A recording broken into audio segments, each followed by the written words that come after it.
Hey, I'm Julie Fei-Fan Balzer. I'm a mixed media artist and printmaker living outside of Boston.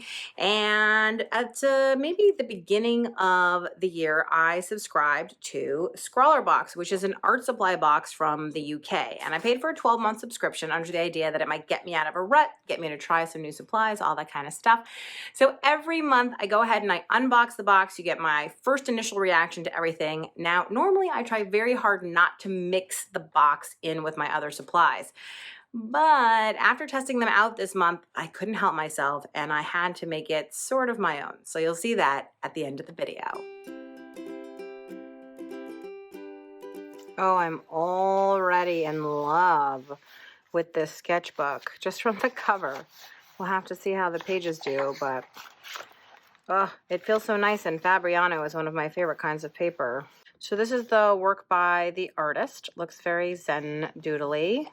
So this is a little bit about what is included in the box. Looks like there's a Posca pen, a bunch of different kinds of markers.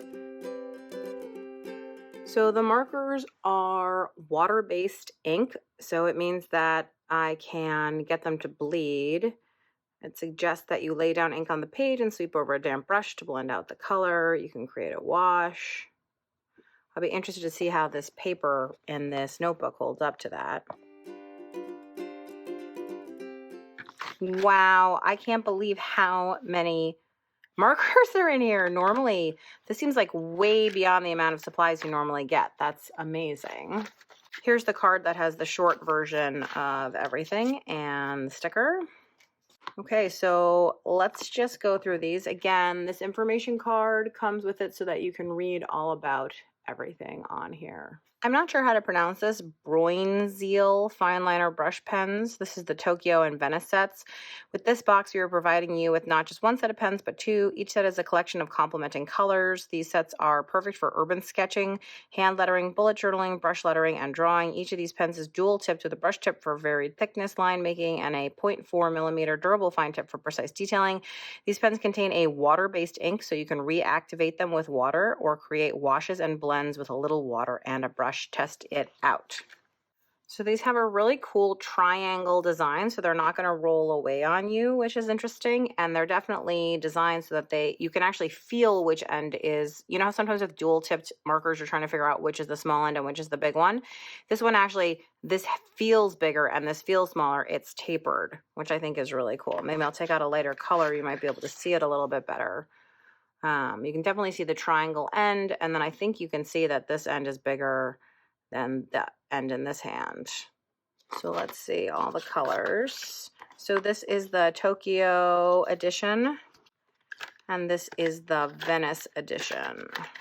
So the Uniposca, this is the PC1MR. I own one of these already, so I'm quite familiar with it. But what it says about it is this ultra fine white Posca pen has an opaque water-based pigment ink that will write on virtually any surface and will not bleed through paper. This pen will dry permanent on paper or card and will layer fantastically. I think this is not the correct sentence. Will layer fantastically will multimedia projects. It is a perfect for highlighting elements of your work, or you can even use it as an eraser to edit your mistakes. Some copying editing problems there. So this is the kind of marker you can see. There's the tiny little tip, and there's nothing here yet. There's no ink. You need to shake it. You can hear that ball rolling around in there. And then you need to depress the tip until the paint comes out. When it's a color, you can see it seeping into the tip. When it's white like this, you can't really see it until it starts writing on your paper. There we go. That is flowing. So this is a Derwent's Slim Eraser. This super slim eraser is ideal for removing graphite in small areas and for soft, precise erasing. It is a soft, non-abrasive eraser that will guarantee a clean finish with low shedding. I've noticed that there's almost always a Derwent product in these boxes, and I wonder what the relationship is between Scrawlr Box and Derwent. Okay, so here's the eraser, and it's meant to stay in this cardboard until you kind of erase down to there, and then you move it down and keep going. This is a Goldfaber pencil 2B. The Goldfaber pencil is a versatile graphite instrument perfect for drawing and sketching with an attractive blue barrel and golden stripe. It also has a break. I find it just hilarious that they talk about how it looks. It also has a break-resistant lead with the typical high-quality Faber-Castell SV bonding, so it is made to last until it's a tiny pencil stub. Faber-Castell Eco Pigment 0.1. This superfine pen is equipped with a special pigmented ink that's waterproof and light fast. It also features a long metal-clad fiber tip for extra durability and makes it great for working with stencils and rulers. Use this tiny needle to add I don't know what they're trying to say, to add lots of fine details to your work. So Fabriano has been making paper since the 13th century, so the paper that is produced today shows all of the quality you would expect from centuries of experience, innovation, and skill. The sketchbook contains high-quality sheets of paper that are acid and chlorine-free. Feels nice. And candy. Okay, so I don't think you have to start a sketchbook at the beginning. I think sometimes, in fact, it's better if you don't. You can kind of start it anywhere. I'm going to crack open the spine on this. Now, I always try very hard not to add anything to this my first time through because I really want to see how the box plays. So, pencil. So, a dark line and a light line. Let's see how the eraser does. So, it is pretty low shedding. All of the shedding, so to speak, of the eraser kept together in this little squiggle. However, I think you can also still see the word pencil, the lighter pencil erased. So that's just something to know, which is, I think, a light application of pencil you can get rid of, but a darker application, and that's true of a lot of erasers, so it's not particularly unique here, but just as a reminder to all of us. And again, that low shedding, because it all sticks together, is really nice. Okay, let's check out this pen.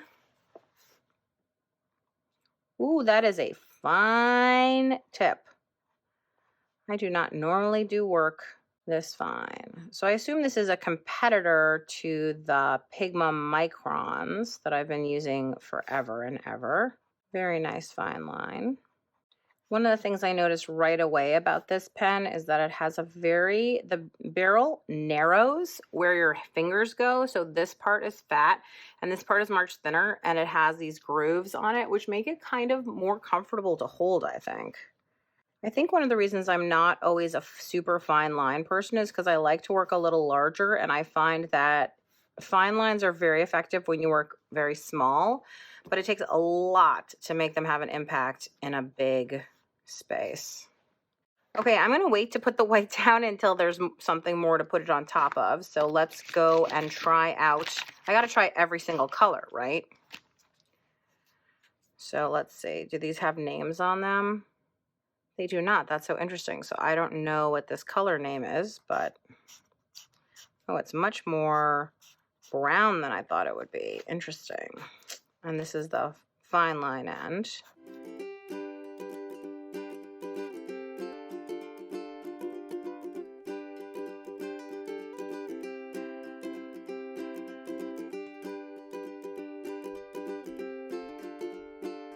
Color is so relative, isn't it? Because this looked so brown to me when I first did it, but now it totally looks like a purpley mauve because it's next to brown, which is clearly brown. I think this color will be interesting for some subtle shading.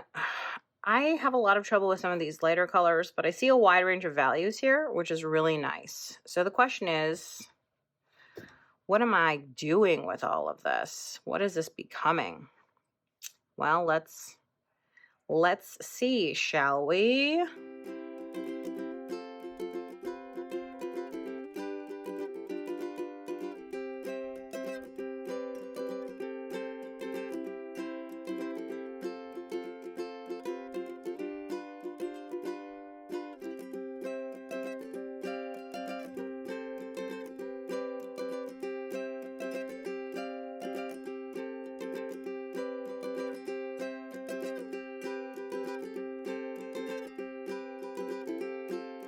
I don't like the way that the tip on this skips when you move quickly.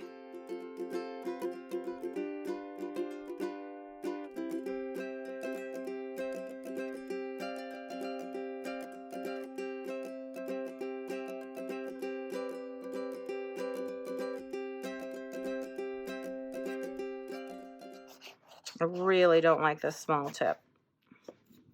Just skips so much. Fine liner's better with the scratchy movements I'm looking for.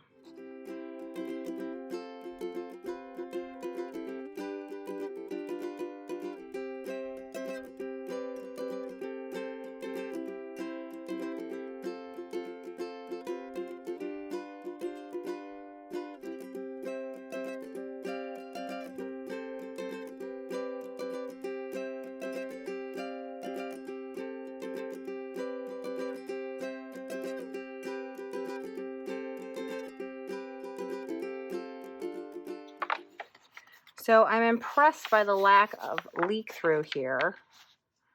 I am going to add some water because I'm curious about what will happen and mostly how the paper will take it. So let's see.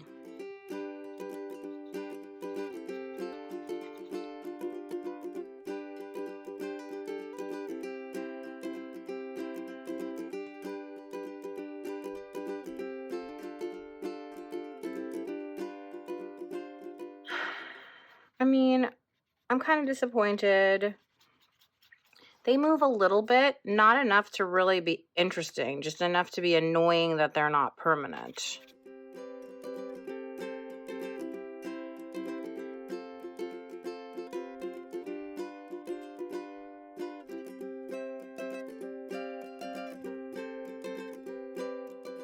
So I'd say these are not going to replace the brush markers that I have. I like the look of them. I like some of the feel of them.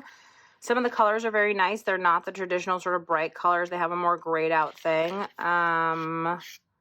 I don't love them. I'll keep them in my stash and I'm sure I'll find a use for them, but they're definitely not my faves. The biggest thing they have going for them is that the colors are a little more unusual.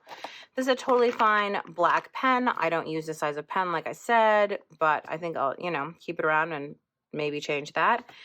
This eraser, I can always use a good white eraser that doesn't leave residue. I love these Posca pens. I will keep it in my stash and add it to the ones that I already have. This is a nice pencil. Totally fine. Mostly, I have to tell you, I love this book. I can't believe what a beating it has taken. The water has taken the biggest toll on it, but it's still standing up pretty well. So I got to give big credit to Fabriano on that one. So I added some black paint and tore up a book page and glued it in and then gave my white pen a workout. But now this feels a little bit more like me, a way to sort of incorporate these kinds of supplies into the kind of stuff that I do. So that is my look at this month's Scrawlr box. I hope you know that you can always make something your own if you know who you are as an artist. That's one of the big keys that I teach in all of my online classes, is really getting to know your own personal style.